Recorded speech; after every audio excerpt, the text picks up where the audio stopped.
Sippers, welcome to the Tea with Me podcast with me, funny enough, Shane Todd. I mean, not that sounds like I'm giving myself the nickname, funny enough, which might sound sarcastic. I'm not. I'm a hilarious guy. Trust me, I've seen myself do stand up. Anyway, this week's episode is a live episode that we recorded about 3 or 4 weeks ago, obviously in lockdown. This went out live for all the Patreons at the time, and we're going to try and do about one of these a month. So if you want to get over there and see stuff like this as it happens on the bonus episode every single Monday, it's patreon.com/tea with me podcast. And the reason I picked that username, Tea with Me podcast, is because that is the name of the podcast, and I thought it would probably be the handiest thing for getting people onto it. If you know anybody that is on the Patreon, chat to them, because I think they'll give a good endorsement, and if they don't, I'm going to block them and refund all their money. But the Patreon is good crack. We do these live episodes once a month. You get the bonus episodes and gig news. My whole stand-up special, The Todd Father from the Waterfront last year, is there in its entirety for you to watch if you are a Patreon. So in this live episode, we had on Jamie Lee O'Donnell from Dairy Girls, who's done an episode in the past, just around the sort of start of lockdown. Jamie Lee's on. Ryan McMullen, phenomenal singer-songwriter from here, who supported Ed Sheeran, Snow Patrol, and has done some belter shows that I've been to in his own right. He sold out Custom House Square, and he's just about to, next year, do 2 Waterfront shows that are definitely going to sell out, so get yourself a ticket for that. And then we have one of the funniest guys in Ireland, joined by Mickey Bartlett. I'm joking. I was talking about Mickey there. Mickey is one of the best stand-ups that you will see live that I know. Mickey is absolutely brilliant. And anytime you get him on a podcast or anything like this, he brings the funny. So he was great to have on as well. It's a stacked lineup. People say that all about the time first. People say that all the time about stuff, to go, it's a stacked lineup, and you go, it's not. You know what I mean? It's like some sort of local music festival with a Finnish jazz trio and Lou Bega singing Mambo Number 5. It's not a stacked lineup. This is stacked. This is stacked. So enjoy it. This is the live episode of Tea with Me. We will be back as normal with episodes next week. One final plug for the Patreon, which is patreon.com/tea with me podcast. Enjoy this live episode, sippers. Okay. Who loves you, pretty baby? Who's gonna love you, mama? Sippers, welcome to the Patreon Tea with Me live podcast. I'm Shane Todd. I'm actually nervous because this feels like a gig. This feels like a performance. I can see myself back, which I can't normally do at gigs. I can see producer Dan. Also, fun fact about Dan, on the Patreon recently, we were talking about the fact that Dan is a surfer. He right casually dropped in that he's some sort of Billabong ambassador, and which is, definitely weird to be from Oma and be in the surfing. I don't put them together. And I just realized that producer Dan's Twitter picture is producer Dan surfing. I always looked at his picture and was like, why is his profile picture just a guy surfing? And now I've realized it's actually him surfing. So that was very enjoyable to me. I meant to send you a screenshot of that and just be like, hey, I really enjoy this, but just other things happened. Like I got a basketball net, which is the single greatest thing that's ever happened. Our first guest is going to be Mickey Bartlett. I want to talk to him about basketball, obviously, because everyone associates Mickey with basketball. But what happened was I was doing like a bit of football running, which is when you go running carrying a football, and me and some guys I play with went out for a run, and I said to them, I was like, oh lads, for my birthday there I got a basketball, but I don't have a net. Now that's a very 6-year-old thing to say, I'm very aware. And then one of the guys went, just get one off Argos. I ordered at 11, it arrived at 2. And Argos are not sponsoring this episode of the podcast, but that's unbelievable. And I've just been throwing free throw after three, which is easy for me to say. I've been dunking, basically. I've been dunking Ferguson all over the place. But this is the Tea with Me live episode. I've got 3 guests. I'm like Graham Norton in a lot of ways. We're comedy types. We're Irish. You know what I'm talking about. But guys, it's great to be here. Thanks to all the Patreons for coming on. I'm going to say this at the start and flag it up. What's going to happen is I'm bringing guests on. So I want the Patreons I want the sippers to think of this as me as your mummy, right? Because I am, like, in a lot of ways, all your wee mummies. And I want you to think of like we're having guests over. So you behave whenever we have guests in. And then at the end of the episode, when the final guest leaves, I will just throw it open to the Patreons on Zoom. I don't know what's going to happen. I'm expecting nudity. I'm expecting a lot of weirdness. It's a lot like chat roulette, except with tea. Also, before we start, I hope all the sippers have a cup of tea as well. You know, I would really like that. Like, I'd love it if later on we just throw it open. We look at all the screens and everyone's just sitting there with a wee tea cozy on their head and a tea in their hand. Although what will happen is I'll turn it on. They'll just be like, 25 guys with something else in their hands, and that would still be a good Sunday for me. Let me take a nice sip here.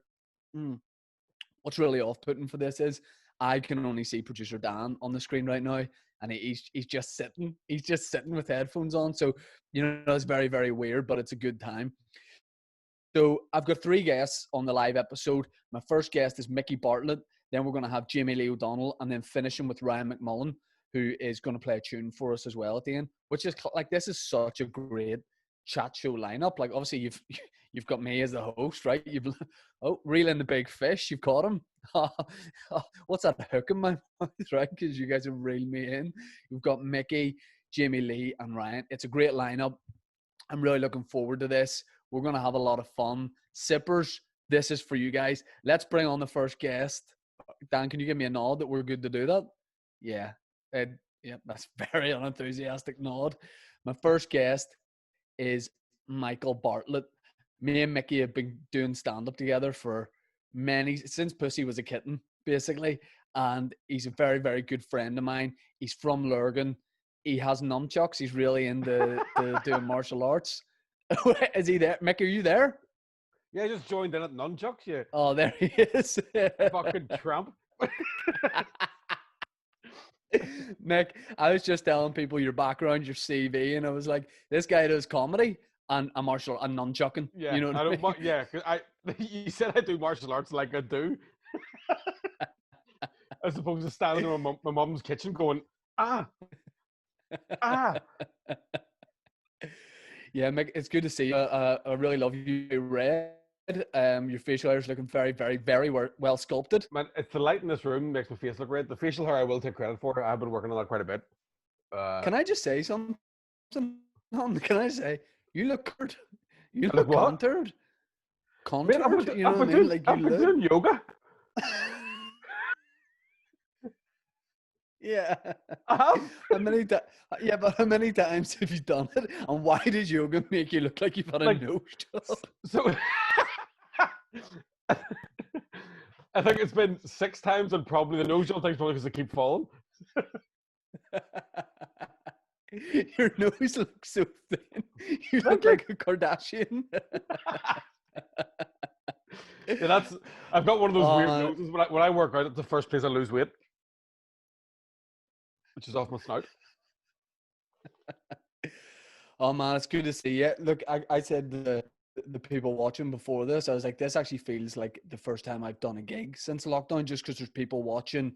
There's pressure on us because we're comedians. I just feel like a little bit nervous. And you know what happens when we do stand up and we get nervous? There's a thing that happens. Yeah, you do farts. No, comedians Willie. Oh, I mean, how good does it feel not to have had that for a couple of months? Man, I have that all the time. Because I'm a really good comedian, not because of any other reasons. Yeah. What's your t-shirt? What gang are you in? Mate, it's the Gas Monkey Garage t-shirt, right? Like, this is the thing. I've seen them about, and I was like, that looks like quite a nice t-shirt. I didn't realize it's a TV show. Did you know that? No. Right. Apparently, there's a TV show, and now that I know a bit more about it, I feel like wearing this with this haircut, I should be standing in front of a statue of Winston Churchill, going, "It's because the reason we're here is because Hitler, right? Hitler in 1965 had an arm wrestle with Churchill, and that's why we're here." Hey, lads, it's all right. They're not going to steal a statue. Mickey's here with his nunchucks. He's got his nunchucks and a can of Fosters. I'm ready, mate. Karate Kid 9. Karate Kid 9. This time it's personal. Mick, what have you been doing in lockdown apart from your martial arts, apart from being a yogi? Like what else have you been getting up to? Like, has there been many garden cans? Because I feel like I saw on your social media a lot at the start of lockdown. There was a lot of boozes, and now it feels like you've turned to yoga. Yeah, You've had your nose done. I'm Like on, you've I'm really on turned your that. life around. Yeah, I'm just waiting. I've ordered 2 TED implants off Amazon, so we'll see how that turns out. Yeah, I've been doing. I always Go on ahead. no place. I was just going to say, like, I've just been. Yeah, I was drinking at the start quite a bit, and still a good bit now. There's All right, nothing yeah. else to do. Like, I'm so bored.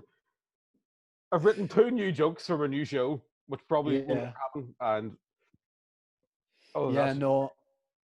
I mean, I always ask people. I forget you and I did like a video recently there, like an interview thing with each other. But since it's your first time like involved with the Tea with Me podcast, what's your tea situation? Because I think we've been friends for about 12 years, and I don't think I've ever seen you near a tea. I like a tea, but I only like a tea in the house. I don't like the idea of like buying a tea. You know what I mean? You feel like it's a waste of money, or what? It's Yeah, like a I'm sort of religious like thing. I'll buy a coffee. It's a religious thing. That's what it is. Yeah. No, I'll buy a coffee if I'm out. Yeah. You know what I mean? Because that you can do coffee fancy, but I think nobody really does tea better than you can do tea yourself. Well, you say that, but You you'll know what I mean? always see me in Starbucks without a monocle. Like, oh no, did you put the milk in second? Yeah, I also like your water drinker there as well. Very also, it's not called a water drinker, but Your you know water that's drink, fine. your It's bottle, very Mick. What are you going to do as soon as lockdown's over? What's the first thing that Mick Bartlett has done in the diary to sort of go out and do? a gig, Yeah, like 100%. Just because I wrote a new joke and I think it's very funny, and I just want to do that in public, and then I'll go home again. you are you what camp are you in terms of? Some people are like, oh, I want to wait until stand up comes back 100% the way it was before I go back, or are you like me where you would walk to Randallstown to do a gig in a I freight container? I want to be like the first one on stage. I want to be the Neil Yeah. Armstrong of post lockdown stand up. Isn't he? It is Yeah. Neil Armstrong, isn't it? Aye, yeah. I thought, was he not the fellow who used to run McHugh's Comedy Club? It is Neil Armstrong, isn't it? Am I getting that wrong? No, I think it is. Do But you know Mick, whenever when you haven't thought of something for a while and you go, is that true? yeah, you see Neil, like the guy Neil that used to run McHugh's Comedy Club. It's totally Yeah. irrelevant to anything we're talking about. But I think I thought I was going to run McHugh's Comedy Club about a year after that guy stopped doing it, and I asked him if I could have his backdrop because he got a custom backdrop made, and he goes, "Nah, I'm still using it." But he didn't run McHugh's Comedy Club, and it said McHugh's Comedy Club. Just in his But bedroom like that. yeah. So, well, have you had a tour? Have you had to cancel a tour, or did you just finish your tour before this? I think I'd cancelled. There was 2 or maybe 3 dates left on it. So I had to cancel Coleraine, Larne, and maybe one more. I think I'd done all the Catholic towns, so it was just Larne and Coleraine. I'll be honest with you, I cancelled them before COVID even happened. I'm not doing it. When, like, I mean, I was going to say, when this is over, you'll have more of an appreciation for stand up. But I think you and me have always been like, you know, the way we have so many friends that kind of fall in and out of love with stand up, and people are like, I'm enjoying it at the minute, and then they're not. Like, I Yeah. think that is common for most comedians. You and me probably have never had, like, we have definitely had gigs together. We've gone, Michael, we're not doing it anymore. This is awful. This is awful. Shane, Declan, Michael, how are you? Oh, can we please talk about that briefly? So, when me and Mickey, this was about what 8, 9 years ago, Maybe more. Maybe maybe more, maybe a maybe full 10 10. years ago. Yeah. There was a promoter from, I don't know, he's like a border fox. You know what I mean? Like he was from, he had his foot on either side, Yeah. and He got our phone numbers and we have no idea how. Put it yeah, that way. and he was called Declan, and he would ring you by saying your name first and then his name, but really quickly. So he would Yeah. amalgamate it into almost a different word. So he'd phone you, go, Shane, Declan, come here to me, and then he would But just. the thing was as well, for some reason he thought me and Shane looked alike. So he would phone me and leave a voicemail going, Shane, Declan. And I'm like, Shane, is Declan phoning you? Taking me, like, Shane, it's for you. And then I'd ring you and go, Michael, Declan, and then he go, Shane, Declan, and you go, no, Michael, it's Declan. And then we kind of all just, we all nodded along to all those names, but this guy used to phone you and just go straight in with a gig offer. And I didn't do one gig for Neither him did I. ever. Never. Like, But and he would, and gigs are always... it always sounded, yeah, it always sounded like he never had permission to put the gig on. So he would say it like, listen, come here to me. We're going to do a GA Club Monaghan. You're going to do 3 minutes each. Fucking run in, run out. €6. It was always every shit phone money. call. Every phone call was like he just woken up out of a dream. Like, Eureka! Yeah. Shane, Michael, Declan, how are you? Listen, me, you, Bono, the lads, right? Bundorn. We're at a hotel. €45. 25 minutes each. What do you say? Call me back. Bye. remember you and me used to talk about it, and you and me used to ring each other and be like, Michael, Declan, Saturn Comedy Club, what do you think? Neil Armstrong's MCing it. I'm thinking of opening a comedy club called Last on the Dark Side of the Moon, right? Houston, we've got an open spot. It's me, you, Richard Pryor, Hicks. He's in. I've already called their agent. Nick, what about the time you and me headlined the Pavilion about 10 years ago as a sketch duo double act? And yeah, we met in thank God nobody had a camera phone at that point. We met in Botanic Gardens on the day and wrote the sketches. And the last sketch ended with you and me getting everyone on stage to the song, You're Too Shy, Hush, Hush, I Do I. We got everybody on stage. Then me and you walked out. That was Shane's idea. That was not my idea. That was my idea. I got everybody on the stage, and then we all walked out. Me and you walked out. We just left. The audience on stage. That was great. Do you know what I did? We leave, or did we walk out and watch them all not leave, and then have to go back in and go, oh, that's it over? I think we had to go and split our 15 quid. Yeah, there was one of those, like, there was no applause break. We were both thinking it's going to tear the roof off it. I was thinking about times where you've like threatened to quit stand up and be like, no, this is. I remember you and me have a very emotional stand up talk about stand up. The first day of the Edinburgh Fringe Festival a couple of years ago, I arrived and specifically said, I arrived a couple of days after you, and I said, Mick, I'm just on my way into Edinburgh here. I was like, listen, do you fancy meeting up for like a coffee or a tea later? But just let you know, like I'm not drinking until like the weekend. And you went, mate, that suits really well because funny enough, you said, I'm actually not drinking the whole festival. Cut to that night, you and me became like the darlings of that festival because we got known as the guys who ordered the double G&Ts with cucumber and lemonade. Oh, aye.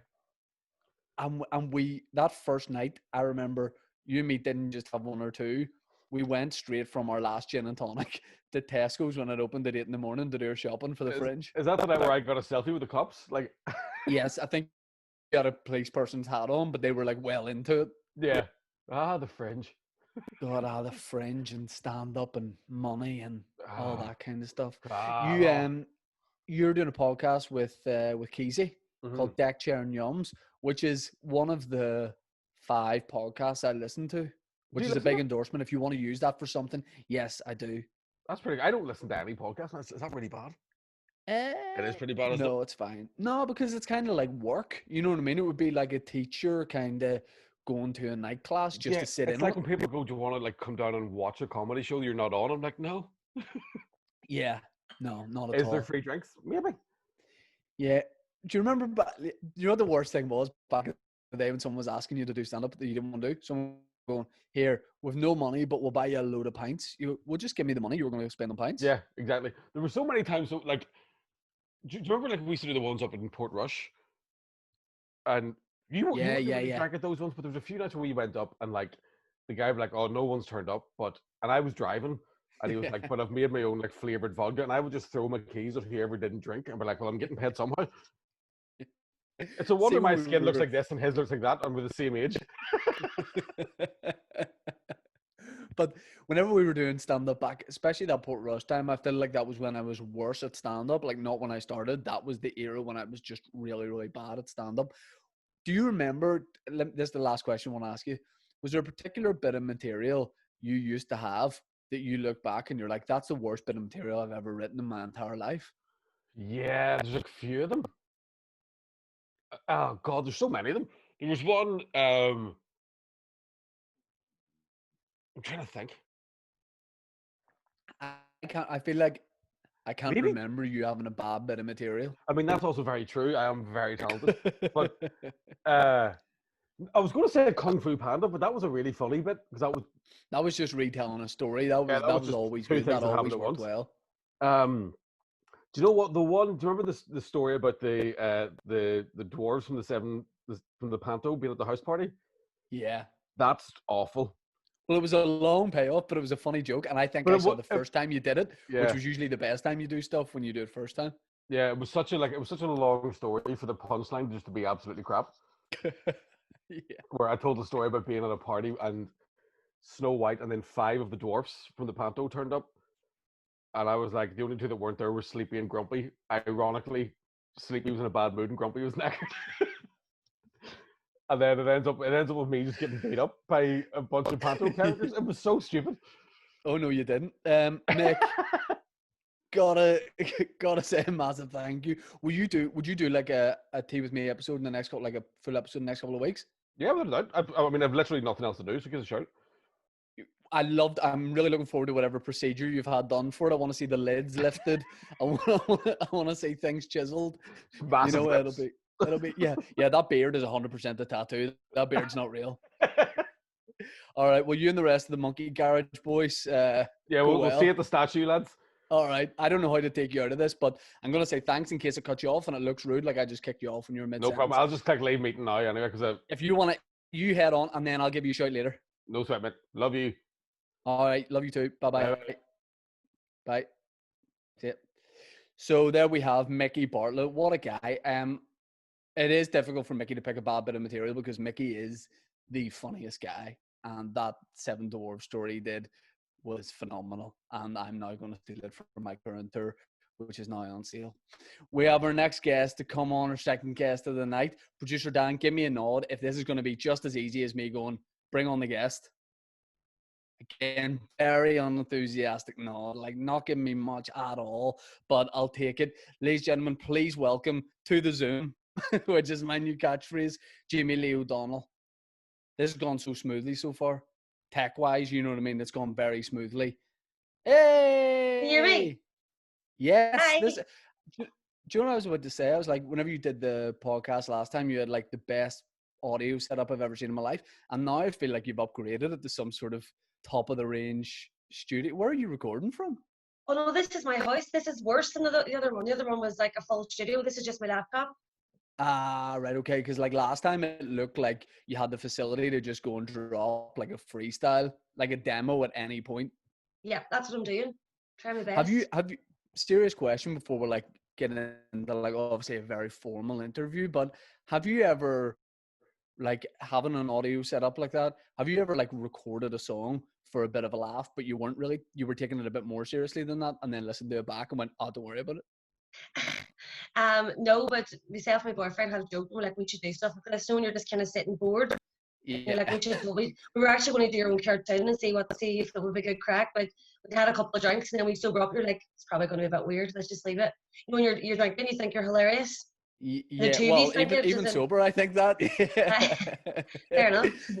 Whenever I was about 14, I think I realized on Windows Media Player you could record your own voice, and I downloaded an instrumental of, might have been like 50 Cent Window Shopper. I say it might have been because it was that, and I like spit a few bars over the top of it and then listened to it once and then deleted it. But for a long time, I thought I should have kept that and released it. Because like it was just the whitest thing you'd ever hear.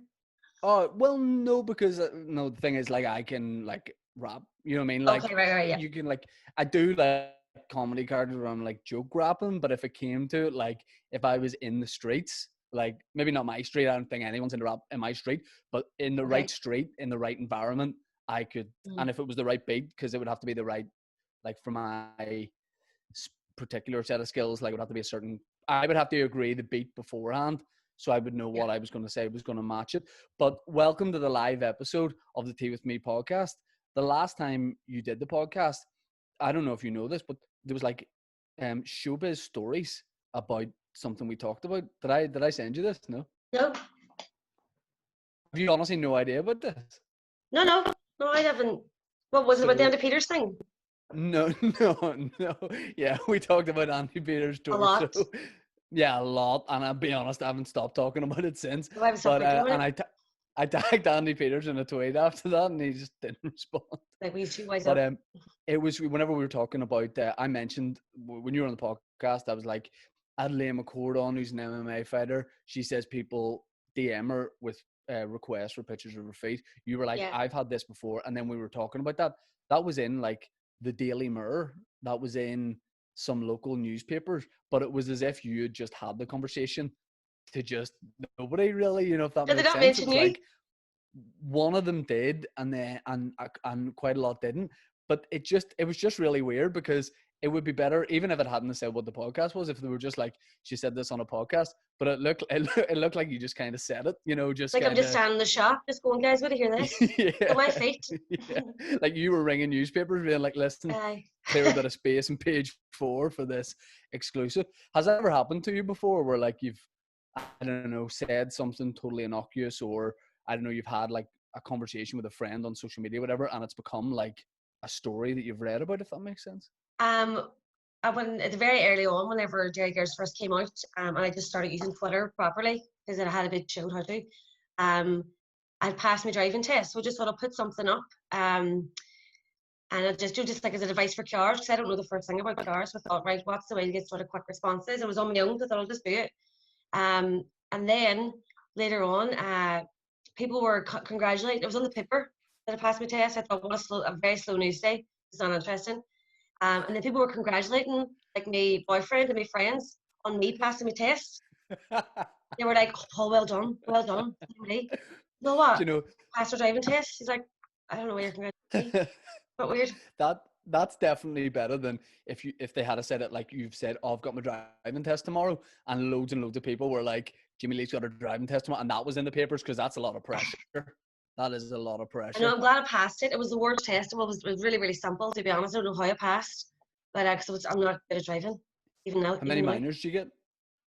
I don't remember. I just blocked it all out. I just got a pass, and that was it. You know what I mean? I think I had a like middle-aged guy doing my driving exam, and it was the day of my 21st birthday, and I think I made like a big error. Like, no, I didn't write off the car, but like I should have checked the mirror at a important part, and it didn't. And he just basically winked at me and was like, "Don't worry about it, say nothing." And that was just because it was on my birthday. Like, I'm a terrible driver. I shouldn't be on the roads. I'm but awful. my birthday, Do you know what though? My that's the one and only time I've ever tried to use the Dairy Girls thing ever, because I was so shit at driving. And I was like, right, I booked my test. I was taking lessons, like, I need to just do it. It's not whatever. We're done. And the guy was sitting there, he was really quiet. I was like, all right, how are you? Blah, blah, blah. I started driving, and it just didn't look like it was going well. I stalled 3 times at the roundabout, not on it, just coming up. yeah. I was like, oh, I've just wrecked this. And I was just like, right, I was going to go for it. I was going to do it, show myself up. And I was like, so do you ever watch TV? Or and it was like, yep. It's like, so it was like, have you ever seen the show Dairy Girls? Or, and he was like, no. I was like, okay, doesn't matter. I hadn't seen it, didn't know it. So I was like, okay. And then towards the end, did it you goes, drive past the mural? it was before the mural, but if the mural was there, I would have definitely took a teacher past it. And we're like, oh my god, how weird. Is that me or nothing? But he, eventually then he was like, oh, is that the one where the dog pees our lady's face? And I was like, yeah. And then we didn't talk then for the whole thing. I was like, so I'm surprised that didn't fail me. Yeah, that's definitely the danger whenever you say like, oh guys, check out this, and someone's like, not a clue, like not I a know, clue it's at terrible. all. It's awful. You're like, okay. This the worst time that's ever happened to me was I was passing the Northern Wig in Belfast. I don't know if you know, it's a bar in Belfast, and there was bouncers talking outside, about 6 bouncers, and I'd done a gig the night before. I was not drunk at this point. I was going on a night out. I was walking by myself, and I'd done a joke the night before where I was talking about paramilitaries, and in my joke, I name a couple of paramilitaries, then do a joke about it. And as I walked past these bouncers, the bouncer was talking about, it was an election, so he was rhyming off these political parties in the middle of a conversation. For some reason, I thought he had heard about my gig, which was in Lurgan the night before, and was telling his mate a joke from my gig, but it wasn't anything like that. And I don't know what possessed me to do this, because I would never normally do this. And I stopped and went, "You're the show then, mate?" And he went, "What?"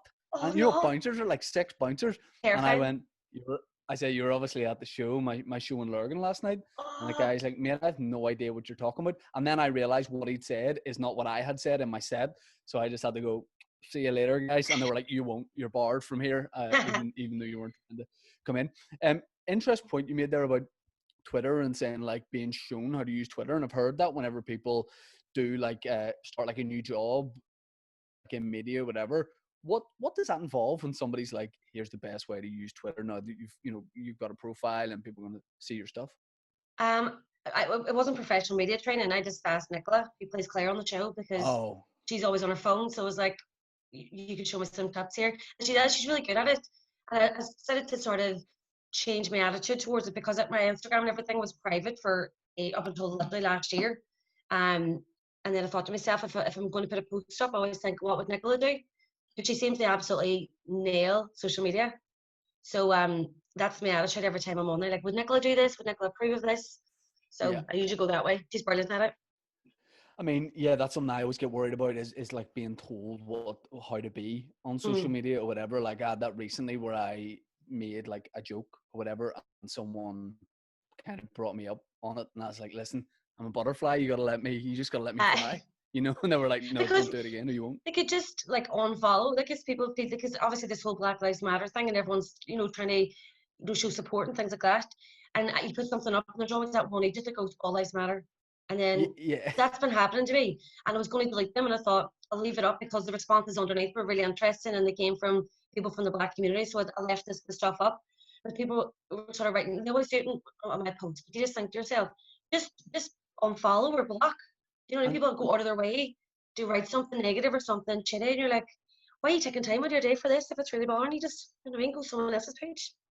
On Trump's page. But I mean, that is what they spend all their time doing. You know what I mean? Like, what is it they're hoping to achieve? Like by doing I think you just have to kind of laugh and be like, what's going on in someone's head that they feel that like the need to, and also like, what is it? What are you adding to the conversation by being like, all lives matter? And also, who's on fault? Like, it's the worst thing. Just it's the equivalent to like, I'm going home here. I'm taking your ball with you, and you're like, exactly why are you going? Someone like, I'm going in for dinner. I'm taking my foot. No, this isn't the same in any way, but it is terrible when someone's like, I'm going in here to have my dinner, and they bring their football with them, and everyone's playing the street, and you're like, why are you? You don't need it for your dinner. There's 7 of us. I mean, it was always me that took my ball in, but that's just because I didn't want people egging it. Because you had a nice ball. If you remember this, but yeah, exactly. And people would sit on the ball, and you'd be like, it'll be out of shape if you do that. Sorry, that just really pissed me off. Have you watched The Last Dance, the Michael Jordan thing? I haven't, no. You should. I bought a basketball net, and I'm trying to get as many people like in the basketball now as possible to just see if we could start some sort of team. That's basketball and rapping. Just take everything off. Basketball, rapping. Okay, happy days. Basketball, rapping, like whatever it needs to be. Like I'm from the streets, you know what I mean? But not sitting on the ball. When you were on the podcast before, we talked about like space detectives. I was trying to get you involved in like some projects. I was trying to get off the ground. Being an actress in lockdown, have you been doing any auditions recently? I've actually, they've started to pick up again, which is good. It's obviously tapes, so I've been doing bits and pieces. Nothing really to sort of chat about. It's sort of glad that they're starting to come in a wee bit now, and you're starting to sort of get stuck on again. Keep your fingers crossed. For the next series of Dairy Girls, do you guys work on that now, or like just at home, like preparing things or looking over stuff or whatever? Like we haven't even got any scripts yet. We get them at the very, very last minute because, to be fair, we're not the best at keeping secrets. Well, I'm actually not too bad. Tweet it out. But it's like, but you don't realize sometimes, and you have all these interviews and stuff, and you're just sort of going to autopilot, and you're chatting away, and you're like, and this and blah, blah, blah. And then suddenly you've said something, and you're like, shit, then it's all over the news or the media or whatever. So I think they've just decided to leave it to like season 2 scripts we got literally 5 days before we started filming. Do you very last minute? Right. I always think this about actors and actresses whenever they're interviewed, when they're doing a press tour for something, right? You probably answer this for me. Not that you or anyone on Dairy Girls has done this, but as like someone in the industry, say when someone from like Line of Duty goes on the one show and they like reveal a spoiler, some guys like, oh, I shouldn't have said that. No. Do you think they're doing that on purpose, or do you think people really are going on and like letting out spoilers? I would say it's probably an accident, because if you do let out a spoiler and it's not prearranged, then they might have to go and rewrite stuff. So you letting out a spoiler doesn't just affect you; it could affect a bunch of people that have worked on the project. Like even certain locations might have to be changed and things. Because I know with someone had said with Game of Thrones, they banned all the phones for the last few I don't know, a few episodes, a few seasons, just because there was spoilers. Some people brought their family on set, and there were spoilers, and they had to rewrite the whole thing, which meant changing locations and characters and costumes and everything. So it's not just you; it's everybody that would sort of end up That having. would 100% be me. Like I would, if I was on Game of Thrones and they were saying like, "Here, we're trying to keep this all top secret," I'd be like, "I swear," but I would say, "I swear," you know what I mean? I'd be like, "I swear to God, A I won't say promise. anything," and then I promise, but fingers crossed under the table, and I would just Instagram live the entire thing, like just in the background, kind of like getting it all. Just you Getting every it so all in. often on the frame to Yeah. prove that you're there. Have you ever made like a faux pas on set or like on a production that you didn't know was like wrong or like not the done thing and then found out about it pretty quick? The very first time I filmed a job, it was my first TV job years ago. We were talking about 6 degrees. Yeah, yeah. Um, this is going to make me sound really thick, but because I'd only ever done theatre up to that point, I remember standing, the camera was here, and I had to walk over to one of the cell to like make a cigarette or something. And I remember like walking really weird, like a crab. So I didn't turn my face to the camera, and they were like, "Jamie, we'll just move the camera." And I'm like, "Okay, that makes actually a lot more sense." Yeah. And I was like, "Of course." It was just sort of nerves and stuff, and just not being very bright. Yeah, I found myself looking at the camera a lot because obviously when you're doing stand up, you're like looking right at the audience, Mm. and I would always like or like always look at the person who's talking, and they're like Yeah. in day-to-day life you don't always look at the person who's talking, you know. So like being natural, I like kind of and still do like have to just work on like Aye. just pretending to be a normal person in the thing. I don't Isn't know. that weird? You're I like still act natural, and suddenly you just don't know what to do with your arms and legs. You're like, "Oh, this is yeah natural." It's weird. yeah There was one time, and we were filming season 2, and I don't know, it was just a really long day. We were had to walk towards the camera and then split, obviously, and then they were going to get us around the other way and all the rest of it. So we're walking up this aisle, and we had a split, and I just didn't split, and I just walked around to the camera and headbutted the camera. And this was like about 3 weeks on. People were like, what, why did you do it? And I was like, I don't know. I don't know why. I just walked straight, and actually, there was me and outtake just headbutting the camera. I was going to say, if Me I'm the film. director, I'm leaving that in 100%. I'm leaving that in. It was just like my brain stopped working. I forgot how to turn. I don't know. See, on set, often are you guys able to ever like chip in with a suggestion or an idea? Like I know the script is obviously like watertight when you go into production, but are you ever able to be like, here, be pretty cool if I like, did this thing, like I don't know, backflip right now, take that on sort board? of stuff. Yeah, yeah. Listen, if I Um, brought a skateboard from home here, what would people think? so you want me to sing a full song now? Okay. No, do you know what? Actually, Louisa's amazing at that, because just her character's obviously really weird and out there, so she would get away with a lot more random things. Just in the background, if people are like having a normal day, she's just in the background. Like at one point, I remember she had like it was a big lollipop, and her hair got stuck to it, and she tried to pick it out, and it went nobody like that.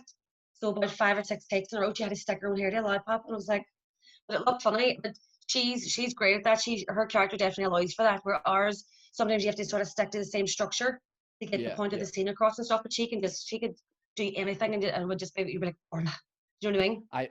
I always like, I still don't really understand that like if you change what you're saying, it has a direct effect on what everybody else is saying. And I always show up and I'm like, hey guys, wouldn't it be funny? And I think now people know to just stop me at that point and go, nah, it wouldn't. Wrap They're it like, up. no, it would. Yeah, yeah. You also have no lines in this. Why are you trying to get involved? And I'm just like, hey, no worries. I'll just be in the background. I was an extra on anything with like they were filming in Belfast. Whenever I was at college, me and my mates would have just went, because we were doing media, we would have kind of just been extras in it. And I was a terrible extra. Like that walk you're saying when you're trying to get on camera. I was like, I'm not trying to get the back of my head on this. Like, come on, baby, let's see me here. Let's do And it. I can just remember not seeing myself in anything. And I also remember being in a scene. It was in a bar. It was for the Irish language thing, Shacked. Did we talk about this before? Aye. Shacked. It was on TG Yep. Carr. A friend of mine was in it. And I remember being in a bar scene and knowing they weren't going to use me, they wanted me to like stand. I was standing at the bar having a conversation with someone, and I knew that the camera wasn't catching me. And I remember saying to someone, I was like, "Here, I'm not on camera here, am I?" And I just meant, "Can I just relax?" I didn't mean like get me in. And the woman's like, "No, you're in." And I was like, "I know I'm not in." You know what I mean? I know I'm not in. Yeah, it's tough being an extra because like you want to. If you're a performer, you just want of to. course. You're like, I can add something here, you know. It's a great opportunity. You know what I mean? It's like for anybody who always wants to get into the industry, it is a great opportunity. But it is funny sometimes when you're working and you can see like that extra at the back that's trying to get. I would do the exact same thing. I would be doing do you know what you're talking about? These over exaggerated what? Scratch the head. You know what I mean? Just to get the wee bit of attention. Accents. But what they're looking for is somebody, I guess, who looks natural, and you're not going to be natural. No, if you're I wouldn't. Feel the show. You know, just looking off into the distance. Yeah, I don't think I was born to be an extra at all. So you turned down Space Texas. I've been thinking in between about like what other shows you might be agreeable to. Might bring you in on if you were up for it. Mountain Guys, which is my program with Jamie Dornan. Like he is very keen to do it. Like he has said he won't do. It's a cat and mouse. We'll get him for it. But Mountain Guys is essentially, and you could definitely be involved. It's just guys in, and it's spelled with it's GUYZ. So it's really just like in the mountains, you know. Chilling. And one episode could be chilling. One episode could be a chase. I haven't really figured it out yet. But at this point, what would your thoughts? Because that's the cast. Me, you, Dornan. At this point, that's a commission. So if I just want to double check, STS. Who's chasing who? Because that could be a very, very different film if there's a bunch of men in the woods and then I'm asked along and it's about chasing somebody. No, I feel like we'd be chasing Dornan. I feel like we'd be chasing Dornan. That makes sense.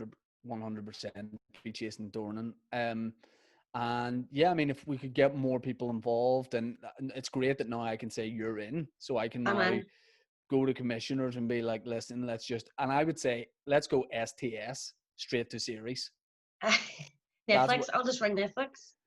Exactly. Let's just have it straight on there. But is there a program you're like you would like really like to do? You want to do?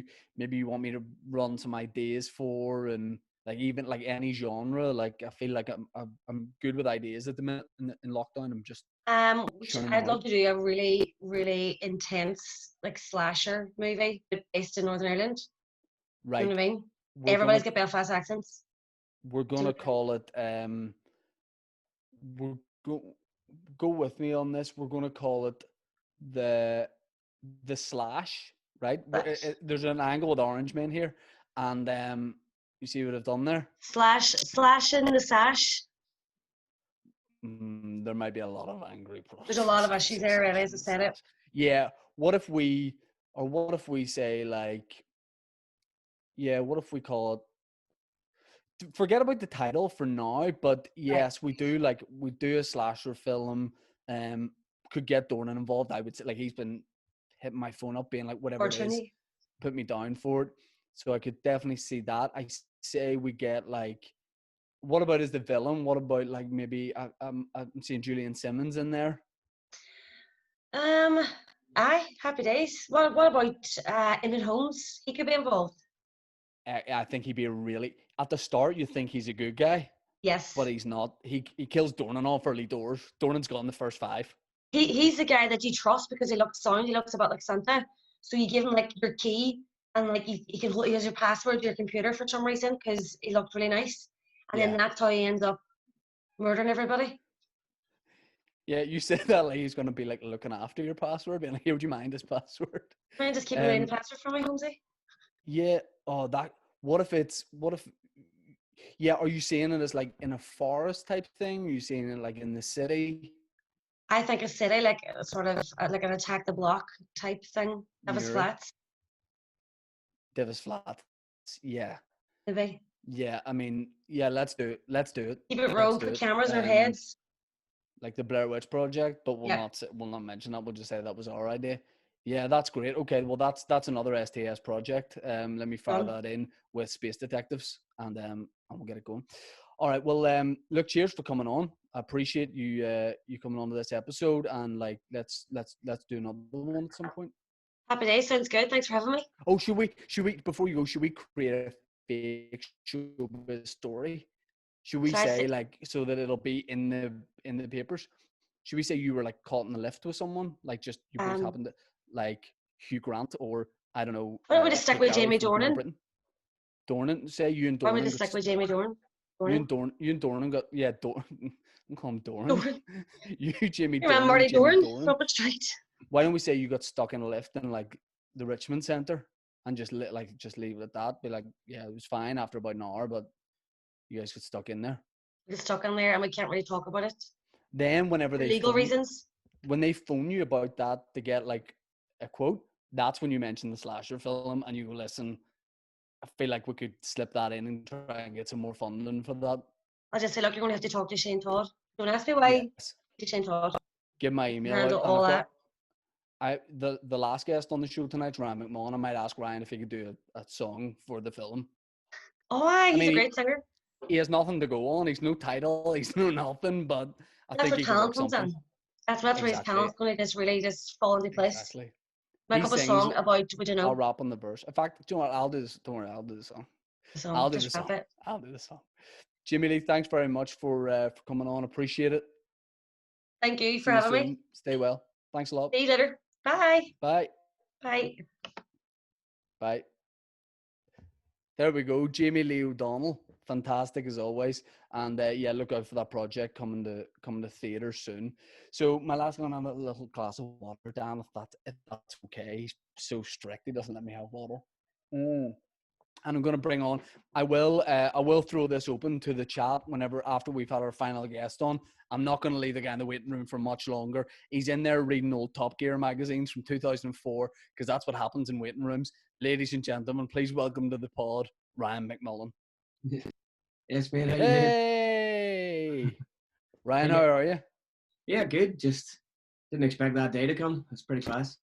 Yeah, you've a lot of guitars there, a lot of guitars, and I know this is my lockdown studio.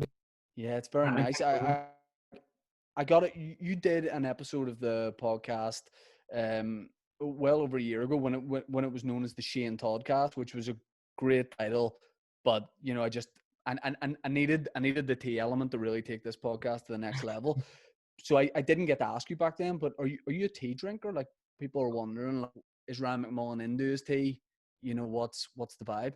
I definitely am a tea person, but like, how many a day? Well, it depends on the day. None today, but no, I've had about 2 cups of tea, roughly about 3 cups of tea a day. But how do you pour it? Do you pour the milk first, or do you pour the milk after? Well, yes. I mean, look, I didn't expect to get into that so soon, and I feel like it tells a lot about a person. I go tea bag. I pour in the water. I will not put the milk in until the tea bag is out, and that I'm very, very, very strict on that. So my milk comes in last, and also for no real reason, I pour my milk from quite a height. I like doing that. You know what I mean? Like, just like a lot of the time I'll mess and get stuff. It feels fancy. So this is a big question, but how do you pour yours? So I make it in a pot, so the milk goes in first because the tea's brewing in the pot, and then it means when you pour it in, you don't have to stir it with a teaspoon. I mean, yeah, it's hard to be angry at that because I like that you're showing a lot of respect to tea by using the pot. Will you throw a pot on just for yourself? Oh yeah. Folks, you heard it here first. You heard it here first. With 2 tea bags. Oh shit! Crazy, man. Oh shit! You only need 1 pot a week then, because you're wired up. Ryan, you've been doing loads in lockdown, which is great, and probably like comedians like myself, you being a singer-songwriter, kind of just had to really adapt to this whole like lockdown situation and look for ways to keep interacting with people and keeping yourself busy and sharp, I guess. But what's it been like as a singer-songwriter used to travel in the world, really doing shows? Well, that's it. I haven't been home this long in over 5 years. The last time I was home this long, I was still a student. So that's kind of nice. It's kind of good to be at home for a while, like just to take a break from trains and planes and automobiles. But great fun. I've kind of enjoyed it, if I'm honest. Like, it sucks that we have to do it, but I've kind of just embraced it and went, fuck it, let's use it to, because we'll never get this time back, you know, we'll never get this much time. Yeah. And, you know, so I've been happy enough with it. You kind of, I don't know, I don't know about you, and I'd be interested to know your take on it, but at the start of this, I wasn't writing at all, just because it had been like being knocked off your perch in a way. Everything was different, and I thought at the start, God, this will be good for writing for me, because I can sit and write loads. And it wasn't coming for like a month, and then all of a sudden it just kind of hit. And now, because I'm in like a new system, I'm in a new routine now, it's great. And like you say, like I would have more, you travel a lot more than I do, but I've got more time in the house, and there's definitely benefits to that, like obviously more tea being one. But are you like, it's interesting that you haven't been home for this long. Would that affect your songwriting in any way? Like, are you writing music differently, or you know, does it change the things you're writing about because you're actually in the one place? I was the same as you. Like, first month, couldn't, anytime I picked up a guitar or sat at a piano, just nothing was coming. And then I think now with writing, what I'm doing is I have a lot of time to deliberate over stuff, whereas before, I think, because it was a time that I had time to write, then I would just commit to what I was doing. Whereas now, I you know, reading every line, going, is this what I actually want to say? Is that how I want to say it? So 100%. Yeah, I'm the same with jokes. Just looking at them and being like, can I make this better though? Whereas before you might have gone, that's grand, you know, or it'll work. But actually going back, and I'm looking at older stuff and being like, what could I have done here?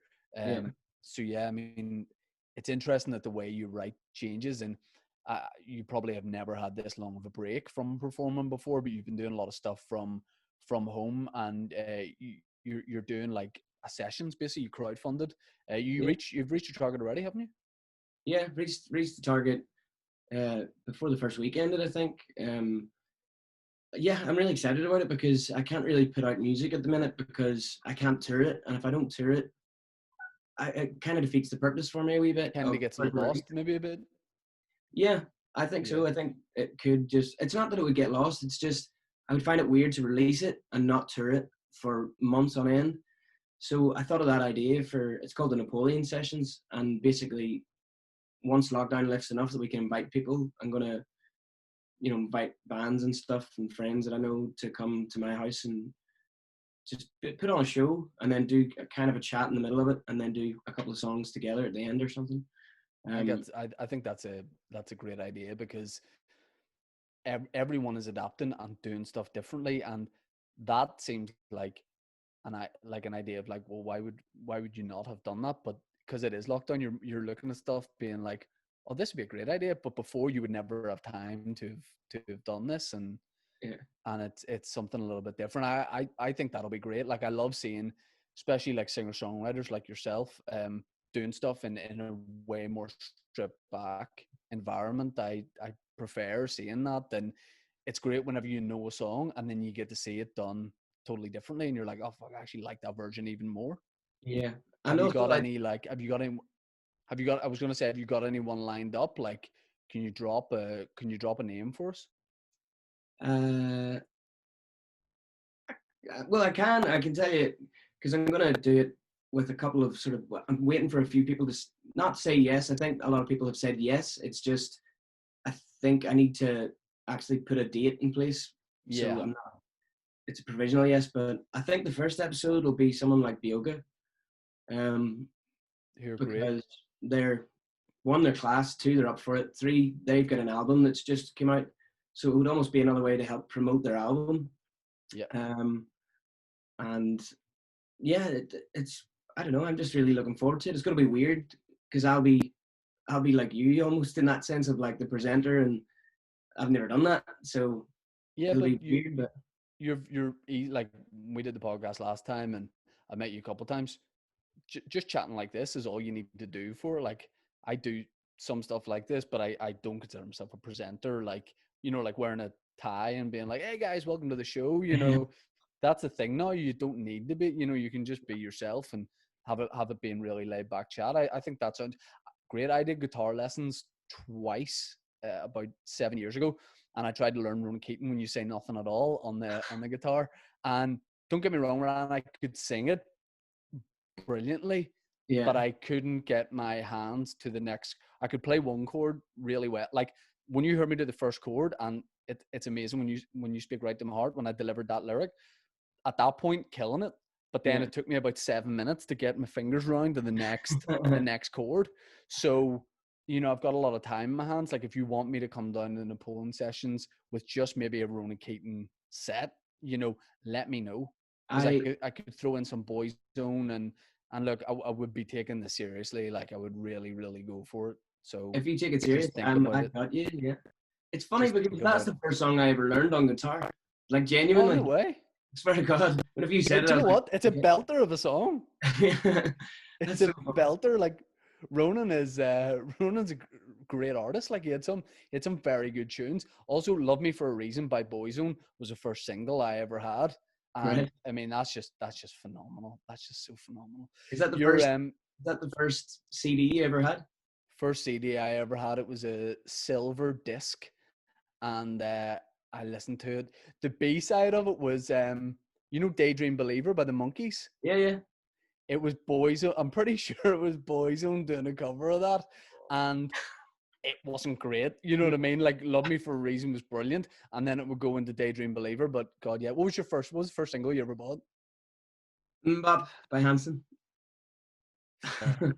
Absolutely fair. Yeah. I mean, it was just a great tune that hasn't aged. It was bought for me. The first thing I ever bought, I actually think was the Chili Peppers' Greatest Hits. Oh, it sounded nice. a lot cooler. Almost like I had that planned, a cool answer planned.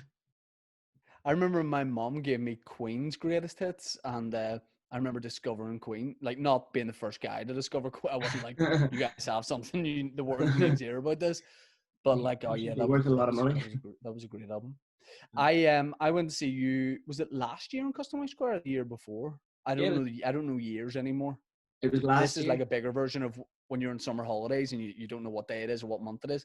Last year at Custom Square, and that was really great. That was a fantastic night. Support acts were really good, which we kind of not that we didn't expect, but sometimes you go to that and you don't really care.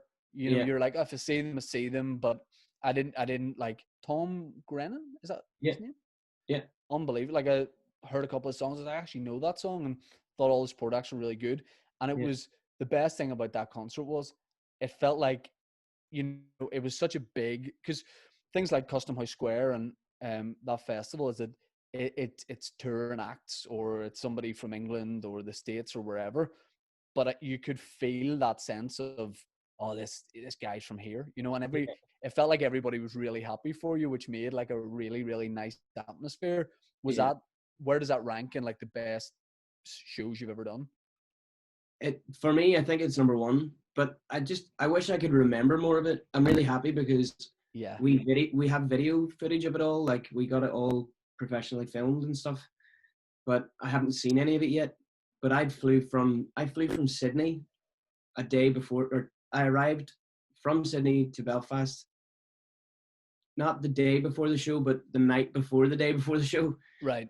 And woke up the next morning. We did a sound check that day, got my bearings about me. The next day, did the show, and then it was over in a flash. And like my jet lag was everywhere. Yeah, I can imagine. And then the next day, I played in Croke Park, and then the day after that, I had to fly to China to go back on tour. And that gig, I have no recollection of. Like, there's one gig that happened in China. Trust me, it was good. The Custom Square is definitely because like you can do the Ed tour. We did 90,000 people in Sydney, and I mean that's 90,000 people. It's unbelievable, but they're Ed's fans, you know. Whereas that one was nearly 5,000 me fans, I guess. Yep. And it was just unbelievable. It was class, and the waterfront shows. I was in the same boat where I'm really worried about whenever lockdown started. I was like, God, I want to tour just after this, and you know, anytime you put a show on sale, I think you got to be like very there's only a couple of people who like put a show on sale and like, don't worry about that, that'll sell. You Yeah. always have like a thing of like, oh God, what if people do, I don't know, just a natural thing. What if people don't go? But you put a show on sale right at we have the same promoter, and you put a show on sale right here. You put a show on sale at the start of lockdown, and tickets just went just straight away. They just went, and that is surely a real big confidence booster when you know that people are like, it's unsure times at the minute, but when this is over, like they want to come see your show. Yeah, I couldn't believe that, if I'm honest. Because Dublin was the same. Well, Dublin didn't sell out, still hasn't sold out, but even the amount of tickets that went in the first sort of 2 days was just phenomenal. And then like Custom House Square, or sorry, the Waterfront, the first show, like we weren't going to put on a second show. Like I didn't think, Yeah. Just was not in my head at all that we were going to do another show. And then all of a sudden it sold out, and we kind of, we had a conversation being like, is this, no way. Yeah. Are we going to put on another show? Yeah. And then it's flying out as well. And, there's talk of maybe doing another show. And I'm just when is that? When is it? The 18th. The 18th is in Dublin, the 19th and the 21st of March, 2020.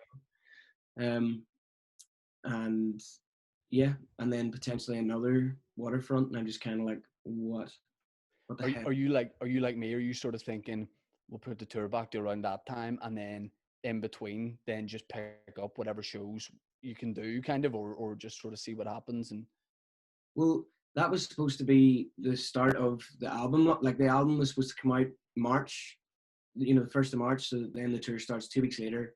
People have heard the songs, and that was the beginning of tour. And now that album will have to get pushed back a bit. Oh no, sorry, that's the new plan. Right. Yeah. All over the place. That's the current plan. Right. But before, the first single was supposed to be out now. Like we were going to put it out in May, and yeah, and then the December shows was going to be the album's out and the tour's out, kind of a thing. But then we've had to push it because of this. So the new plan is to have the album out 1st of March. Class. Yeah, those shows will be great. Waterfront is just a brilliant venue. It's one of those ones where like it's big, but it feels like everybody is so close. Yeah, which doesn't happen everywhere. Like I love the Ulster Hall. I think it's great, but it feels like the people at the back are really far back. Yeah. Whereas even though Waterfront's bigger, it feels like the people at the back are nearly right on top of you. Yeah, closer. Class, yeah. Would that be your favorite gig? Yeah. Just even the lights and the fact that it's like if it's built for the acoustics. It's not just like a venue and they decided they'll put stuff on a number of years ago. You can just tell that it's like purpose built.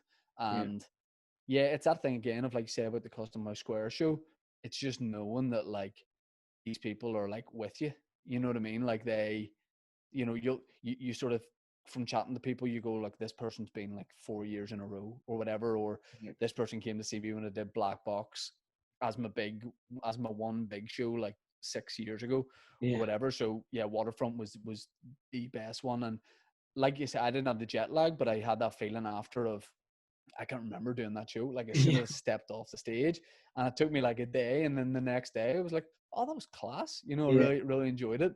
And I just like, I got that cut and put it online, and looking back on it now, I realized like how much I loved it at the time. So I've had to put back as well to February, but I mean, I see that as just an opportunity to just tune up what I already have, and then enjoy just writing more and having time to do that. You're very kindly going to play a tune for us, which is great, because I was like, when I asked you to do it, it was like, you know what, I would love you to do one, but if you don't want to do one, I'm not going to ask you, because that must be annoying. People are like, here, can you play a song? Sometimes you might not want to, but you are going to do one, and I'm very excited for that. So what are you going to play? I have no idea. What would you like me to go and play? No. MC Beezer, do you know what song I absolutely love? Is Oh Susanna. I think that at the Custom House Square one, that's one I remember as being a big sing along, and just I had a nice cuddle with my wife. Right. Well, I'll play that for your wife then. Yeah, no, play it for me. Look at me when you sing. Every girl is a daughter. You're not quite the same. You're like fire in the water, smoke on the rain. You've got a sweet something about you, something hard to name. The way your hair falls on your shoulders, it's hard to explain. Oh, no. Oh, Susanna, if ever the world drags you down, call my name and I'll come around and I'll sit down beside you and I won't make a sound. Ooh, Susanna, I wanna walk down by the water. I wanna stand around there and breathe. I wanna treat it like an altar.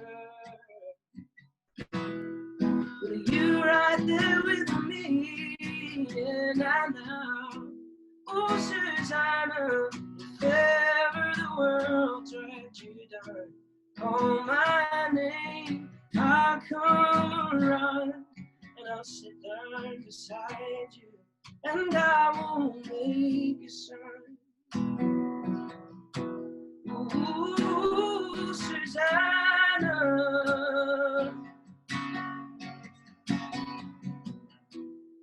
I've been traveling, I've been taking stock, so when I get home, there's no need to talk, 'cause I feel we said all that there is to say. Even though we're parting ways, oh Susanna, if ever the world drags you down, call my name, I'll come around and I'll sit down beside you, and I won't make a sound. Oh Susanna. There you go. That was absolutely beautiful. What I was pissed off at was producer Dan muted me during that. I was going to come on in the second verse, but I couldn't do that. He robbed me of it. I was waiting for it. I was just waiting for that harmony, them sweet dulcet tones of yours. Yeah, that was great. Thanks so much for playing that. I absolutely love that song. I sing that song quite a lot. Does that unnerve you? You know that I would kind of walk about the house and sort of belt that out. No, that doesn't unnerve me. What unnerves me is whenever couples come up to me and say that they listen to my songs while they're working out. Yeah. We conceived our daughter to you. Okay, great. I mean, they can do that with your stuff. It'd be so much weirder if it was mine. Guys like, oh, me and my wife like to get it on, stick one of your sets on. What? But I would still like it. I really appreciate you coming on, Ryan, and especially playing a tune for us, which is a fantastic song. The Waterfront shows March 2021. Yeah. Great. I am going to be there, and I'm really looking forward to that. 2 tickets with your name on it. I like that. Thanks very much, Ryan. Appreciate it. Stay well. And we said when we did the podcast about a year ago, we're like, oh, we'll get out for a pint, and we just didn't do it. So whenever lockdown lifts, that's one thing that we got to do, because hey, you know, time is. I'm trying to think of a great phrase here. It's not coming to me, but we should have a pint, definitely. Yes, in time, we'll have a pint. We'll run into each other Nando's when this is over. We'll be the first 2 guys in line waiting to get back in. I know. Fuck, I can't wait for Nando's. Same. Ryan, thanks very much. See you later. Thank you very much. Bye. No problem. Thanks. Bye. Hey, there we go. Ryan McMullan. That brought a tear to my eye and a very confusing feeling somewhere else. But I'm going to say this. two things I'm pissed off with. I can see producer Dan. I'm going to start speaking to the sippers here in a second. Producer Dan is a fucking Judas for muting me during that, because I can sing that nearly just as well as Ryan. So I was annoyed at that. Then Ryan froze at one point, and I exited full screen to see how much battery I had, because I thought it was me, and I caught a glimpse of the sippers across the top of the screen. So I can't see this. I can't see anybody else when I'm doing the chat in full screen. But whenever I minimized, I saw the sippers in the top row, and it just really scared me. So I'm going to get into the chat here. And oh no, I can see some faces. James Nelson, what are you doing? Oh no. James Nelson looks like a bouncer of Planet Love who also deals. Okay, let's see what the chat. Matthew Merlin's there. Of course, he is still lockdown. Still hasn't got to barbers. Let's see what's going on in the chat. Kieran Stewart's there. Kieran, you look like Sam Smith. Enjoy it. James Nelson. Okay, coming in with a very risque question. Okay, Kieran Stewart. Mommy Shane's asked for the best behaviour. Yes, Kieran, like you were keeping the boys in line. Let's see what else is going on here. Who else have we got? Oh, look at it. Everyone looking back at me. Owen Murray sitting at a window, so he's just silhouetted. He's wearing a UFC t-shirt. Looks like he's about to cut a promo video and call out Khabib. Shane McMullen has brought somebody else with him. Shane McMullen should only be there by himself, and if there's two people, the other person should be in a different room paying for the Patreon, and that's just the way it is. I'm seeing who else we've got. Oh God, I can see everybody here. God, there are some ghastly people on this chat. Oh wow. Okay. We've got. Let me see. Okay. Sketch suggest. By the way, Connor Diver, sketch suggestion. What about Keith Cruz introduces women football training with Jamie Lee O'Donnell? I can say this because Connor's left the chat. What was funny is the only chat I saw during this was during Ryan's song. Connor went, "Here, cheers, but I've got a head on here." Hey man, didn't need to know that, you know. But I like the courtesy that halfway through he's like, "That's me. All right, see you later. Cheers. Bye bye."